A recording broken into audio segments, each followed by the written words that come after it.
자, 여러분 16장 1절을 좀 보시면 바리새인들과 서기관들이 예수님께 와서 예수를 시험했다 그랬어요.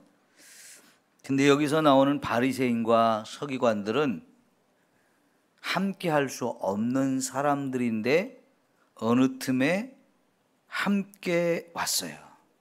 무엇 때문에? 예수님을 시험하려고요.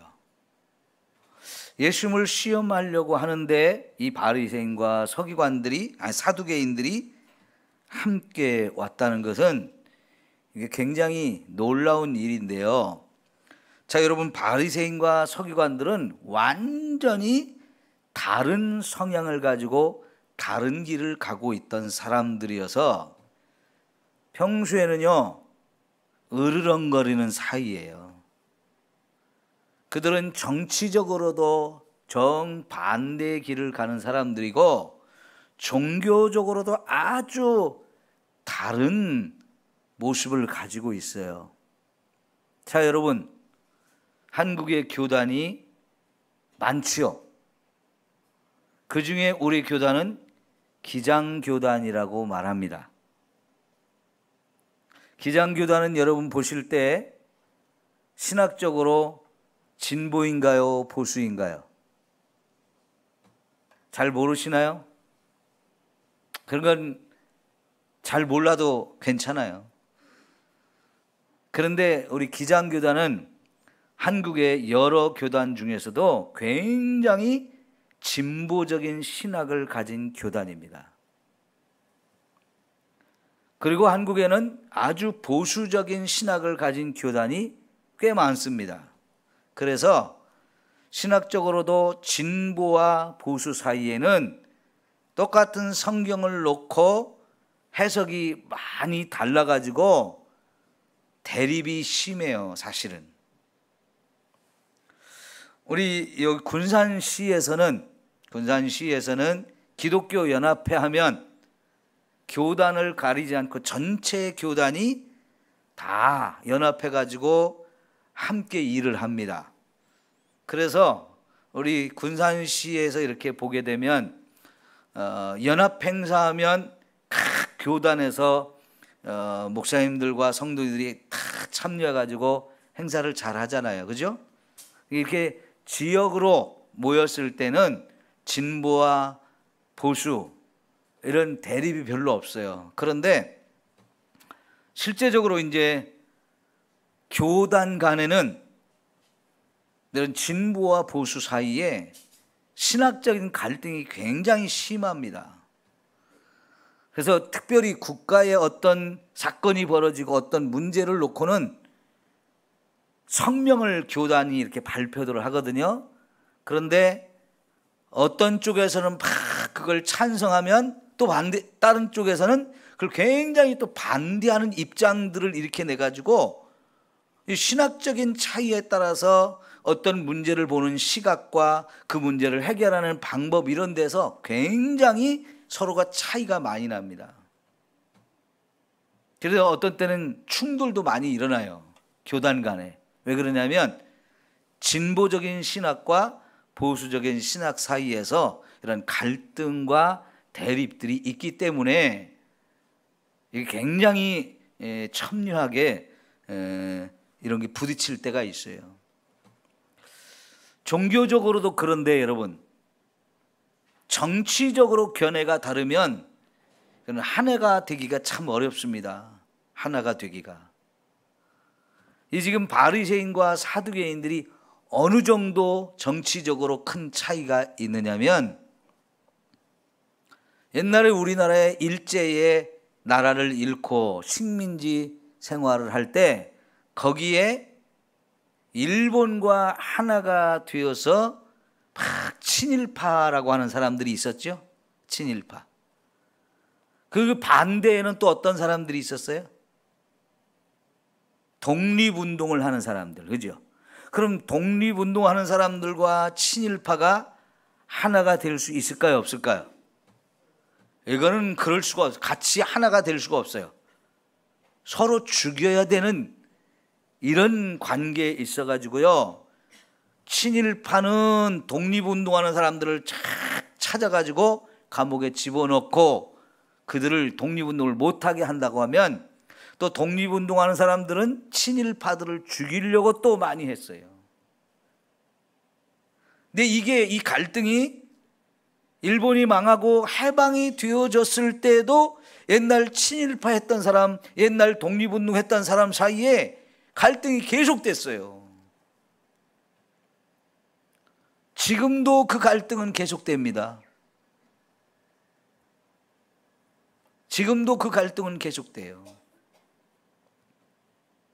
그래서 여러분, 옛날에 친일 운동을 했던 사람들 명단을 쫙 만들어 책으로 발표를 얼마 전에 했었거든요. 몇 년 전에.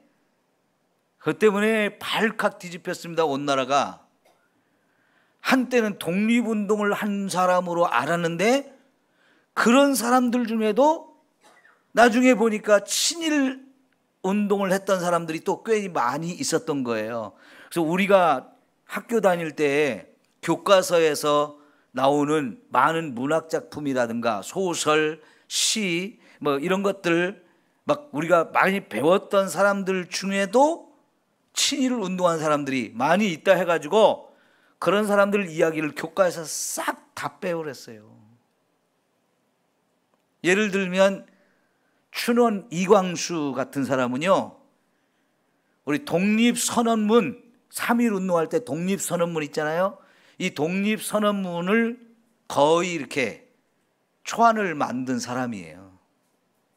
그러면 여러분 3.1 만세운동에 정말 깊이 참여했던 사람이라고 할 수 있잖아요. 그리고 우리가 알고 있는 대단한 소설들 정말 많이 썼어요. 그래서 유명했어요. 그 우리 학교 다닐 때만 해도요, 춘원 이광수가 쓴 책들 정말 많이 읽고 교과에서도 나오고 대단한 분으로 이렇게 했는데 나중에 보니까 이 사람이 친일 행동을 또 많이 했어요. 변질이 된 거예요. 그래서 이 사람 책이 다 없어지고 교과서에 다 빠지고요, 지금은 친일 거기에 대명사가 됐어요. 여기 군산 출신의 유명한 소설가가 탕류를 쓴 사람이 있죠. 최만식 씨. 그 소설이 요 군산의 배경으로 해서 쓰여졌다는 소설이라고 그러는데 굉장히 군산 사람들이 자랑하던 사람이에요. 자부심을 갖던. 그런데 나중에 그 사람도 친일을 했다 해가지고 이름이 드러나니까 지금은 최만식 이름이 그냥 무시되잖아요. 그러니까 옛날에 친일을 했던 사람과 독립을 운동했던 사람은 후손들도 왼수예요. 후손들도. 근데 지금 이 바리새인과 사두개는 바로 그런 관계에 있었어요. 왜냐하면요, 바리새인들은 구약의 율법을 굉장히 중요하게 여기고 그 율법을 따라 살려고 정말 애를 쓰는 사람들이에요. 근데 사두개인들은 그 구약의 말씀 가운데 모세 오경 빼고는 다 인정을 안 해요. 이 사두개인이 누구냐면 제사장 가문입니다. 다윗 시대에 아비아달 제사장, 엘리 제사장 가문이 몰락하고 사독을 최고로 높여줘가지고 다윗 시대부터 사독의 후손들이 대제사장 직분을 계속 이어가면서 그들이 제사장 전체를 이끌고 가는 사람들이거든요. 그러니까 종교적으로 최고의 권위와 이런 지위를 가진 사람들인데도 안타깝게도요, 구약 성경에 모세 오경, 창세부터 신명기까지만 성경으로 인정하고 나머지 성경은 인정을 안 했어요. 그러면서 이 사두개인들은 부활도 없다고 하고 또 내세도 부인하고 그리고 천사도 부인하고. 그럼 여러분, 지금 우리가 신앙생활하는데 부활이 얼마나 중요한 문제입니까? 죽어서 천국 가는 문제가 얼마나 중요합니까? 그 영적 세계인 천사, 이런 존재도 우리는 분명히 다 믿어요. 그런데 이 사두개인들은 제사장인데 그런 걸 다 무시했어요. 신앙적으로 아주 중요한 부분들이 다 무시되는데 대표적으로 내세가 부인되고 내세가 없다고 하면 그 사람들은 뭐가 전부예요? 현재가 전부잖아요. 여러분, 천국과 지옥이 없다고 하면 저와 여러분은 현재밖에 안 남아요. 그럼 현재의 삶을 어떻게 살아야 될까요? 그런 생각을 가진 사람이라면 여기서 잘 먹고 잘 살고 누릴 수 있는 거 다 누려야 되잖아요. 그러니까 사두개인들은 아주 현실주의자가 돼가지고 지금 로마가 우리나라를 빼앗고 지배하고 우리 식민지로 만들었는데 그런 로마에게 권력자들과 한편이 돼가지고 그들을 도와주면서 제사장 자리를 자꾸 맡게 되고 그러면서 거기서 권력과 명예 이 모든 것들을 부귀영화를 다 누리는 사람들이에요. 그러니까 종교적으로나 정치적으로나 바리새인과 사두개인은 전혀 반대의 길을 가던 사람들이기 때문에 원수같이 생각하는 사람들이에요. 아까 말씀드린 대로 우리나라로 보면 사두개인들은 친일파예요. 친일파. 로마의 권력자들과 한편이 돼서 로마 사람들이 너가 제사장 해 이렇게 해야 제사장이 될 수 있었거든요. 그러니까 그 제사장 자리를 유지하기 위해서 그리고 그 중에서도 대제사장 자리를 맡기 위해서 그 제사장 간에도 굉장히 치열한 다툼이 있었기 때문에요. 할 수만 있으면 이 로마 사람들한테 잘 보이려고 아부도 해야 되고 뇌물도 갖다 바쳐야 되고 이게 그들을 잘 협조를 해야 되거든요. 그러면 대제사장으로 세워주잖아요. 그러면 진짜 부귀영화가 따라오는 거예요. 그 대제사장으로서 종교도 다 지배하죠. 이 로마 사람들이 잘 뒤를 봐주죠. 그러니까 어마어마한 권력과 부귀가 함께 따라오기 때문에 내세를 부인하는 그들 입장에서는 현재에서 마음껏 누리고 즐기고 갖고 이게 전부거든요. 그러니까 그거를 하면서 자꾸 패거리를 만들고 자꾸 자기 자식들한테 그거를 물려주고 해야 되니까 굉장히 현실적인 입장에서 최고의 것을 다 누리려고 하는 이 욕심으로 가득한 사람들이 제사장 그룹이었단 말이에요.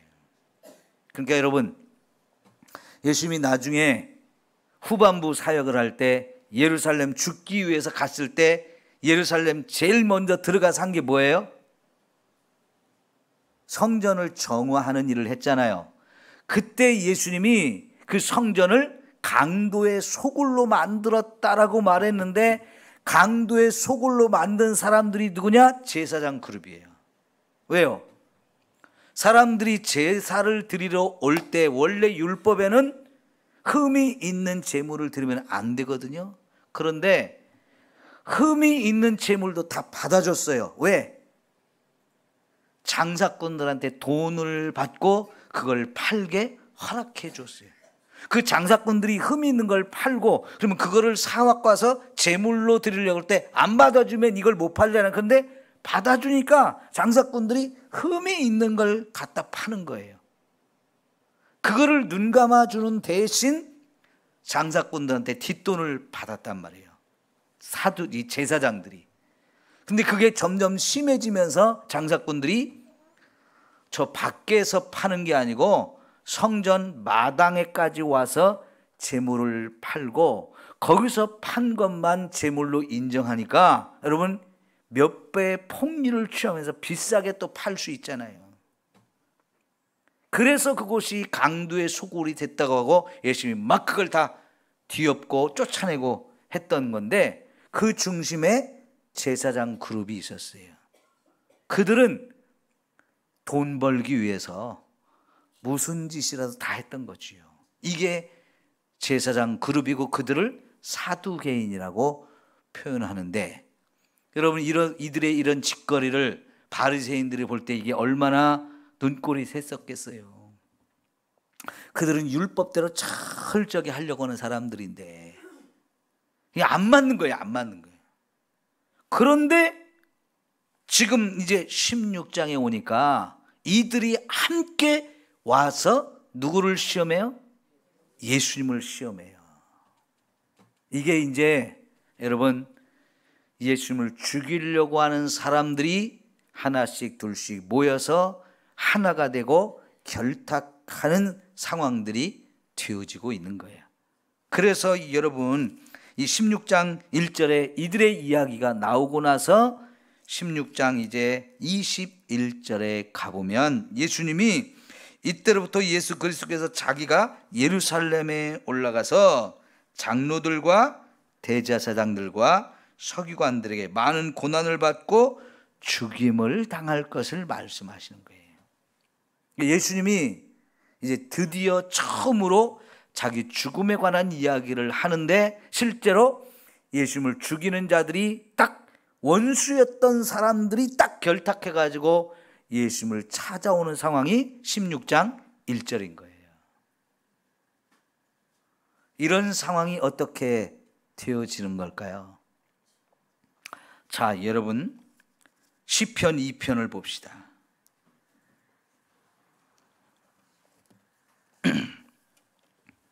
시편 2편 1절부터 볼게요. 어찌하여 이방 나라들이 분노하며 민족들이 헛된 일을 꾸미는가? 세상의 군왕들이 나서며 관원들이 서로 꾀하여 여호와와 그의 기름 부음 받은 자를 대적하며 우리가 그들의 맨 것을 끊고 그의 결박을 벗어버리자 하는도다. 여러분 요 시편 2편의 1, 2, 3절이 아주 놀라운 말씀인데요. 여기서 보면 여호와와 그의 기름 부음 받은 자를 대적하자는 거예요. 하나님과 하나님이 하나님으로부터 기름 부음 받은 자 누구를 말할까요? 예수님을 말해요. 이 기름 부음을 받았다는 말이 메시아라는 말이거든요. 그러니까 하나님이 우리를 구원하기 위해서 메시아로 보내신 예수님을 대적하려고 누가 모였느냐? 민족들이 모이고 세상의 군왕들이 모인다는 거예요. 이방 나라들이 다 함께 모이고 많은 민족들이 함께 모이고 세상의 군왕들과 관원들이 함께 꾀해서 무엇을 하느냐? 하나님을 대적하고 그가 보내시는 메시아를 대적하는데 뭐라고 하면서 이걸 대적하느냐? 우리가 그들의 맨 것을 끊고 그의 결박을 벗어버리자 하는도다는 거예요. 뭔 얘기냐면요, 하나님으로부터 벗어나자. 하나님이 우리를 막 얽어매고 율법을 가지고 뭐 이게 지켜야 된다, 죄인이 안 지키면 죄인이다 막 그러면서 떠들었는데 그 하나님 싹 벗어나서 우리끼리 왕이 되고 우리가 다스리는 세상을 만들어 보자 하는 것이에요. 이 얘기는요, 결국 예수를 죽이는 데서는 평소 원수 짓을 하던 사람도 하나가 되어진다는 것을 말하는 거예요. 그게 이제 오늘 말씀 마태복음 16장 1절에서 바리새인과 사두개인들이 함께 예수께 와서 예수를 시험하고 있다는 얘기예요. 전에는 자리에도 같이 앉지 않던 사람들이, 원수로 서로 죽이려고 하던 사람들이에요. 이 사람들이 주로 이제 산회들인 공의회라고 하는 것을 조직하고 있었는데 모이면 싸우는 거예요. 패거리가 되어가지고 바리새인 패거리, 사두개인 패거리, 그래가지고 진보와 보수가 막 싸우는 거예요. 우리나라 정치도 보면 진보당과 보수당이 얼마나 대립을 하며 싸워요. 요즘에 내년 3월달 대통령 선거를 앞두고 얼마나 으르렁거리며 서로 못 잡아먹어서 난리예요. 진짜 정치가 그렇게 하는 꼴들 보면 진짜 보기 싫죠? 밥맛 떨어져요. 좀 제발 좀 같이 연합할 수 있는 모습들을 좀 보여주면 얼마나 좋을까. 왜 그렇게 자꾸 갈라져 가지고 대립하고 싸우는 것만 보여주는지 너무너무 보기가 싫어요. 그런데 유대 사회가 그랬는데요, 놀랍게도 예수님을 죽이려고 하는 데는 이들이 하나가 되더라는 거예요. 하나 더 볼까요? 누가복음 23장.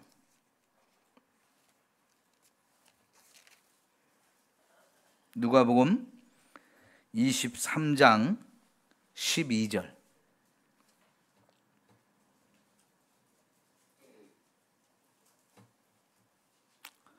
누가복음 23장 12절 시작. 헤롯과 빌라도가 전에는 원수였으나 당일에 서로 친구가 되니라.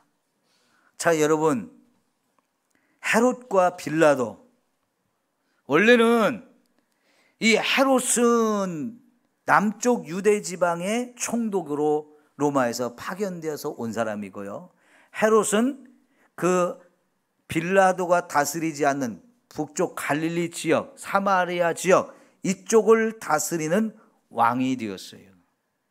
원래는 이 두 지역이 헤롯의 아버지 헤롯 왕이 다스리던 땅입니다. 헤롯 가문이 유대 땅 전체를 다스렸었는데요, 지금 이 헤롯의 아버지 헤롯이 워낙 폭군짓을 많이 해가지고 유대인들이 막 못 살겠다고 로마에 항의를 많이 해가지고요, 왕이 된 지 몇 년 안 돼가지고 이 사람을 폐위시켜 버렸어요.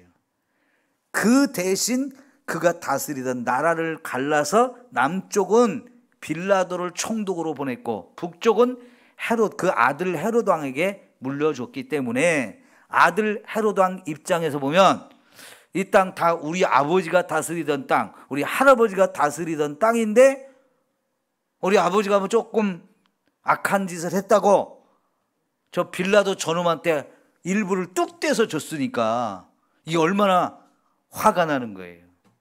그러니까 이 헤롯 입장에서는 빌라도가 원수이고, 빌라도 입장에서는 저 헤롯 저놈 없었으면 내가 다스리는 땅이 북쪽까지 다 내 건데, 이 로마로부터 총독으로 임명받았든 왕으로 임명받았든 어떤 자리에 있든지 간에 자기 땅이 더 넓었으면 좋겠잖아요.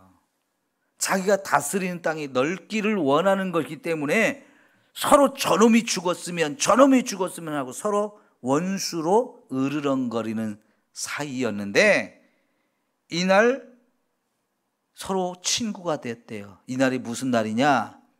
예수님이 죽는 날이에요. 뭐 때문에 원수가 친구로 바뀌었느냐? 이 장로들과 대제사장과 서기관들이 예수님을 죽여달라고 고발을 해서 처음에는 빌라도에게 갔기 때문에 빌라도가 재판을 했어요. 그런데 죽일 죄가 없었어요. 그런데 얘기를 들어보니까 갈릴리 나사렛 사람이래. 그러니까 아이고 골치 아픈 거 내가 재판할 게 없이, 헤롯이 마침 갈릴리에 있다가 별장이 예루살렘에 있었거든요. 헤롯의 별장이. 그래서 자기 별장에 놀러 왔어요. 그 얘기를 듣고는 야, 이거 헤롯 그 땅 사람이니까 헤롯한테 보내자. 헤롯한테 보낸 거예요. 헤롯도 예수님의 소문을 많이 들었던 사람, 세례 요한을 죽였던 사람이기 때문에 보고 싶었거든요. 그런데 빌라도가 딱 보내주니까 아이고 잘 됐다고 만나면서 이것저것 신문해 보다가 괜히 그냥 화가 나가지고 놀리기만 했어요. 그래 놓고는 아이 나도 재판해보니까 별거 없습니다 그러면서 다시 빌라도에게 패스하고 또 보냈거든요. 빌라도가 또 어쩔 수 없이 재판을 하게 되어지는데 이 사건 때문에 서로 친구가 되었다는 거예요. 뭔 얘기냐면요, 이들 다 결국은 예수님을 죽이는데 동참하는 사람들이 되어진 거예요. 근데 예수님을 죽일 때 이들이 서로는 원수였었는데 그날 친구가 되었다는 거죠. 그러니까 시편 2편의 말씀이 정확하게 지금 맞아지고 있어요. 그대로 이루어지고 있는 것을 우리가 보게 되는 거예요. 심지어 여러분, 요한계시록 이제 우리가 가보게 되면 16장 가볼까요? 요한계시록.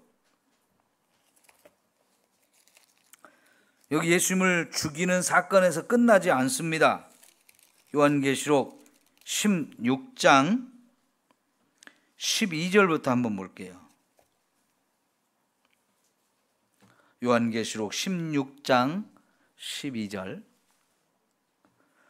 또 여섯째 천사가 그 대접을 큰 강 유브라데에 쏟음에 강물이 말라서 동방에서 오는 왕들의 길이 예비되었더라. 여러분, 유브라데 강에 이제 여섯째 천사가 대접을 싹 쏟아보니까 강물이 싹 마르면서 거기를 이제 그냥 건너올 수 있는, 물이 없으니까 마음껏 건너올 수 있는 길이 열려지면서 동쪽으로부터 많은 왕들이 그 길로 올 수 있게 되어지는데, 또 내가 보매 개구리 같은 새 더러운 영이 용의 입과 짐승의 입과 거짓 선자의 입에서 나오니 그들인 귀신의 영이라. 이적을 행하여 온 천하 왕들에게 가서 하나님 곧 전능하신 이의 큰 나라에 있을 전쟁을 위하여 그들을 모으더라.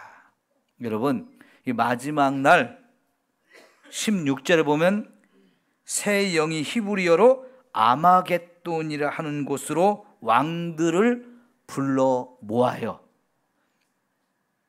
거짓 선지자와 용과 짐승들이 돌아다니면서 온 세상의 왕들을 다 거짓말로 속여서 하나님을 대적하자고 불러 모아가지고 아마겟돈에서 전쟁을 벌인다는 거예요. 그런데 여러분, 지금 이 세상 보면 여기저기서 전쟁이 끊임없이 일어나죠. 나라와 나라 사이에 전쟁이 정말 끊임없이 일어나고 있어요. 그런데 그렇게 평소에 전쟁을 하면서 으르렁거리던 그런 나라들도 마지막 세상이 끝날 때가 되면 다 한편이 돼가지고 하나님을 대적하려고 모인다는 거예요. 이 짓을 누가 하느냐? 용, 짐승, 거짓 선지자들이 그 입에 거짓의 더러운 영들이 들어가가지고 온 세상 왕들을 다 꿰가지고 거짓말로 속여서 다 끌고 와가지고 하나님과 한판하자고 전쟁을 하러 아마겟돈이라는 곳으로 모인다는 거예요. 이게 요한계시록의 이제 마지막 날에 나타날 하나의 상황들을 예언하고 있는데, 예수님을 죽일 때도 온 세상이 이렇게 원수들까지 하나가 되어서 죽이려고 하듯이 세상 마지막 날에도 다시 원수들을 서로 싸우던 나라들이 다 한편이 돼가지고 하나님을 대적하기 위해서 모인다는 거예요. 이런 이야기가 시편 2편 1절부터 3절에 예언된 이야기예요. 그러니까 여러분, 성경에서 예언된 이야기는요 하나도 틀리지 않아요. 불발이 하나 없어요. 그대로 다 성취가 되어지는 거예요. 좋은 일이 됐든 나쁜 일이 됐든 하나님께서 말씀하신 건 다 그대로 이루어지는 것을 우리가 볼 수 있는데, 왜 이런 것들이 이루어질까요? 하나님이 온 세상의 역사를 주관하고 통치하기 때문에 그런 거예요. 그러니까 하나님이 뭘 하겠다라고 계획을 세워놓으면 그거는 반드시 되어지게 하는 거지요. 그것이 몇백 년이 흘러가고 몇천 년이 흘러가도 하나님이 계획한 것은 반드시 이루어집니다. 그러면 여러분, 하나님이 이런 것들을 계획할 때는 그런 일을 진행하게, 그런 일이 일어나게 하는 이유가 있고 목적이 있어요. 우리는 그 부분을 봐야 되는 거예요. 그럼 여러분, 일단 여기 마태복음 16장에서 왜 하나님께서 평소에 원수로 지내던 바리새인과 사두개인들이 서로 하나가 되게 할까요? 예수를 죽이는 일에 하나가 되는 거예요. 그럼 여러분, 하나님께서는 자기 아들을 죽이는 일을 계획했다는 얘기지요. 이렇게 보면 아니, 하나님이 세상에 자기 아들을 보내놓고 이렇게 원수들까지 하나가 되게 해서 그 아들을 죽이게 한단 말이야? 여기까지 생각하면 우리는 하나님 무자비한 분이고 무서운 분이고 우리가 믿을 수 없는, 믿어서는 안 되는 분처럼 이렇게 생각되잖아요. 그런데 여러분, 왜 하나님은 이런 계획을 세우셨을까요? 사실은 그 아들 예수가 죽어야 저와 여러분의 죄를 용서할 수 있기 때문에. 그러니까 하나님이 이런 일들을 계획한 그 배경에는 그 아들을 예수를 십자가에서 죽여서 저와 여러분의 죄를 다 용서해가지고 우리를 죄 가운데서 구원하려고 하는 하나님의 더 큰 계획이 있는 거지요. 그러니까 우리는요, 지금 원수들이 모여서 하나님의 아들을 죽이는 것만 보면 이거는 안 되는 거예요. 그런 일이 우리가 도저히 이해할 수 없고 받아들일 수 없고 용납할 수 없는 일 같은데 그런 일이 일어나도록 하나님이 계획했으면 그 일을 통해서 하나님이 이루고자 하는 더 큰 뜻이 있어요. 그러니까 여러분, 오늘 세상을 볼 때도 저와 여러분이 그래요. 아까 제가 우리나라의 이 정치가 진보와 보수가 너무 이게 싸운다는 얘기를 했잖아요. 그걸 우리가 볼 때 막 짜증나도 화가 나고, 아우 저 정치하는 사람들 좀 다 어떻게 치워버릴 수가 없나? 이것만 보면 안 되는 거예요. 이것만 보면 실망스럽고 절망하고 낙심이 돼요.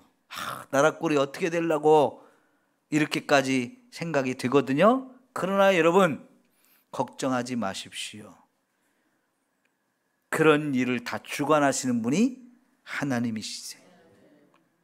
그 하나님께서 그런 일을 이 땅에 허락하실 때는 분명히 더 큰 이유가 있고 더 큰 뜻이 있어요.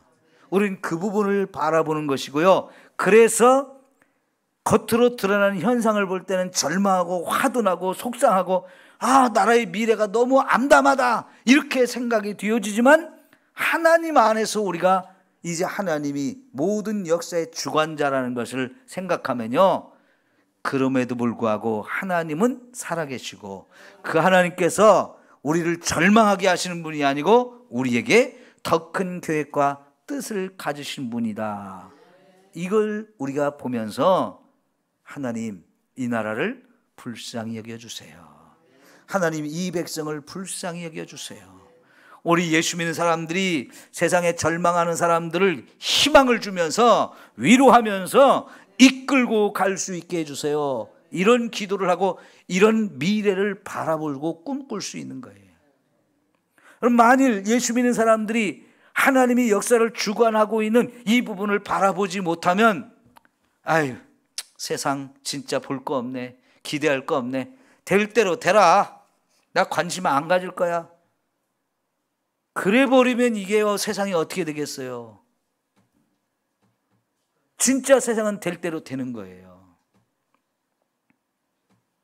그런데 하나님을 믿는 사람들이 세상에 어리석은 사람들만 보고 절망하는 게 아니고 이 역사 전체를 주관하시는 하나님, 또 우리를 불쌍히 여기고 사랑하시는 그 하나님을 보기 때문에 이 힘들고 팍팍하고 어렵고 답답한 세상 속에 살아도 우리는 미래를, 희망을 가지고 보는 거예요. 하나님의 구원의 계획이 있다. 하나님께서 우리 민족을 버리지 않으신다. 우리를 사랑하시고 이 가운데서 얼마든지 하나님이 새로운 일을 하실 수 있고 하나님의 뜻과 계획이 이루어질 수 있다는 이 믿음이 있기 때문에 희망을 갖는 거예요. 그러면서 이 안타까운 이 민족, 이 나라를 우리가 끌어안고 기도할 수 있게 되어지는 거죠. 그러면서 어려움 속에 있는 사람들한테, 여러분 두려워하지 마십시오. 절망하지 마십시오. 하나님이 우리와 함께 합니다. 하나님이 우리를 지켜주시고 우리의 길을 열어주시고 우리를 축복하십니다. 이런 이야기를 자꾸만 해야 되는 거예요. 이게 하나님의 눈으로 세상의 역사를 바라보는 마음인 거지. 우리 예수 믿는 사람들은 세상의 역사를 그렇게 봐야 되는 거예요. 여러분, 다니엘이 바벨론의 포로로 끌려갔어요. 10대. 얼마나 화가 나고 속상하고 절망적인 상황입니까?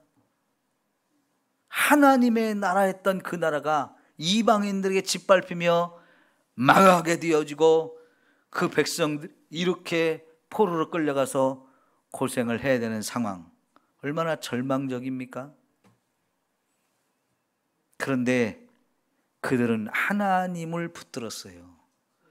그러니까 이 포로들 가운데서 바벨론에서 젊은이들을 뽑아가지고 자기 나라의 인재로 쓰겠다고 막 훈련을 시키는데, 나라에서 장학금 주고 먹고 입고 마시고 입는 것까지 다 제공하면서 공부하라 그러는데, 공부는 하지만 그 나라에서 주는 부정한 음식은 안 먹겠다고 하잖아요. 이게 하나님을 믿는 사람들이 현실은 절망적이고 현실은 아무것도 해서는 안 될 것 같은데, 하나님을 바라보면서 내가 여기서 어떻게 살아야 되는지, 무엇을 해야 되는지, 무엇을 바라보아야 되는지, 거기서 다른 생각을 가지고 다르게 사는 거예요. 그러니까 여러분, 나라는 망했어도 하나님은 살아계시다는 거지요. 민족이 희망이 없는 것 같지만 하나님이 계신 한 얼마든지 새로운 일을 그분이 다시 하실 수 있다는 것을 바라보기 때문에, 나 이런 상황에서 세상의 부귀 영화 따라가지 아니하고 믿음으로 살아가야지, 말씀대로 살아가야지 하면서 그 어마어마하게 제공하는 좋은 산의 진미들 먹지 아니하고 부정한 것 안 먹겠습니다, 그걸 허락해 주십시오 해가지고 결국 허락받아서요, 부정한 것으로 자기 몸을 더럽히지 않으면서 열심히 공부하잖아요. 근데 하나님이 그들을 보면서 어마어마한 지혜를 주시니까 온 세상의 수많은 지혜자들을 다 불러 모았어도 느부갓네살 왕의 꿈을 도저히 무슨 꿈을 꿨는지도 모르고 그 꿈을 해석할 수도 없는데, 하나님이 다니엘에게 무슨 꿈을 꿨는지도 가르쳐주고 그 꿈의 해석이 뭔지를 정확하게 해석하게 해서 최고의 자리에 올려놓잖아요. 그러면 여러분, 이게 잘못 생각하면요, 아까 말했던 이 사람은 민족 반역자가 될 수도 있어요. 자기 나라를 멸망시킨 나라에 국무총리의 자리에 앉았으니까요. 그런데 여러분, 그 자리에서 하나님의 살아계심을 계속 나타내가지고 결국은 느부갓네살 왕이 하나님을 인정할 뿐만 아니라 혼자만 인정하는 게 아니고 그 바벨론 모든 사람들에게 하나님이 살아계신 하나님이라는 것을 선포하게 해요. 이게요, 하나님의 살아계심을 끝까지 믿는 자, 그리고 그 하나님을 끝까지 바라보면서 그 하나님이 온 세상 역사를 주관한다는 것을 믿음으로 생각하는 사람들이 세상을 살아가는 모습인 거예요. 여러분, 지금 우리가 코로나로 인해서 전 세계가 얼마나 힘들어요.